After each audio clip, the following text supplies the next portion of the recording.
આજે જૂના ડીસા અત્યારે ચૂંટણીનું આયોજન થઈ રહ્યું છે, જેની અંદર અહીંયા કહેવાય છે વીડી, જૂના ડીસા વીડી, જે વીડી કહેવાય છે.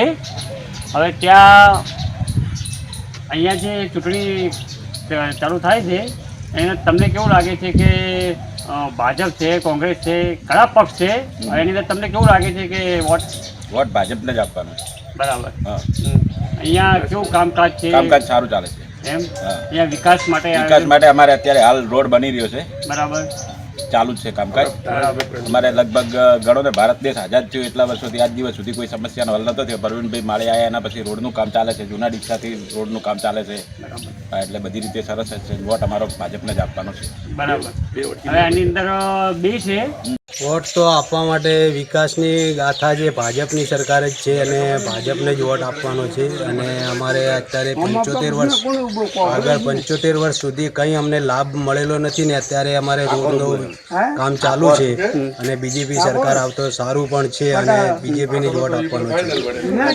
કરું છે વીડી કહેવાય. હા, વીડીની અંદર અત્યારે 75 વર્ષે પહેલી વખત એવું છે કે અહીંયા વિકાસનો પંથે રોડ બની રહ્યો છે વડાવળથી જૂના ડીસા સુધીનો. બરાબર. એ પહેલી વખત એટલો લાભ આવ્યો છે, પહેલી વખત જ ગ્રાન્ટમાંથી પૈસા મળ્યા છે અમને. અને ઉપર પ્રવીણભાઈ છે એટલે એમને રોડ પાસ કરી આપ્યો અને આ રોડનું કામ ચાલુ છે અત્યારે. તે વિકાસની ગાથા પ્રમાણે તો અમારે ભાજપને જ વોટ આપવાનો છે. જિલ્લા ને પંચાયતમાં બંને સીટો ઉપર ભાજપનો દબદબો રહેશે, બહુ બહુમતીથી જીતશે. અમારા વર્ષો પુરાણા 70-80 વર્ષથી અમારે રસ્તાનો પ્રશ્ન હતો અને પરવીનભાઈ માળી આવ્યા અને અમારા પ્રશ્નો ઉકેલ લાવ્યો અને વડાવળથી વીડીથી જૂના ડીસા સુધી રોડ અમારો તૈયાર કરી નાખ્યો છે. એમાં અમને ખૂબ જ લાભ છે. એમાં વિકાસનું કામ ખૂબ જ ગતિએ ચાલી રહ્યું છે. હમણાં એક ગઈકાલે ને વોટિંગ થયું કેન્દ્રની અંદર, એની અંદર જે મહિલા સંરક્ષણ બિલ હતું એમાં કોંગ્રેસવાળાએ ગીરવાઈ દીધું. એમાં ખરેખર મહિલાઓને અનામત આપવી જોઈએ એ મળી નથી. એની અંદર ભાજપ સરકારને બહુ ફાયદો થશે એમાં અને સરકાર બહુ પ્રગતિ કરી રહી છે. એની અંદર જે વિરોધ પક્ષ હતા એમને સાથ આપવો જોઈએ મહિલાઓને, એમને આપ્યો નથી. એટલે મહિલા સંરક્ષણ બિલ એ પસાર થવા ન દીધું, એનો મોટો ફટકો પડશે એ સરકારને અને ભાજપનો દબદબો રહેશે. અને જિલ્લા પંચાયત અને ખૂબ જ સારામાં સારી કામગીરી કરી રહી છે અત્યારે આ સરકારે. બરાબર.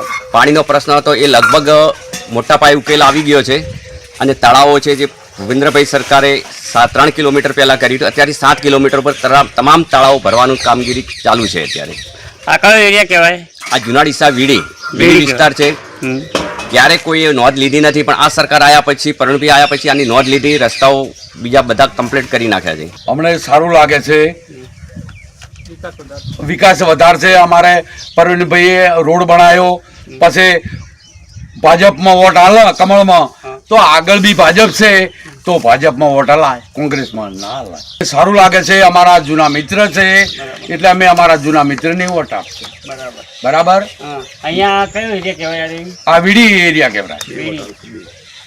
બરાબર. 2 વોટ આપશે કમળમાં. કેટલા? 2. બરાબર. એક દિલીપભાઈ, એક અમારે સંજુભાઈ, જૂના મિત્ર અમારા સંજુભાઈ. બરાબર. આપણે જોઈ રહ્યા છો અહીંયા જે જૂના ડીસા લાગે, પરંતુ અહીંયા લાગે છે કે વીડી એરિયા કહેવાય છે. આવા 4 થી 5 એરિયા છે જેમાં અત્યારે બી તમે સમજ્યું હશે કે દેખો અત્યારે બી સારું આયોજન થઈ રહ્યું છે.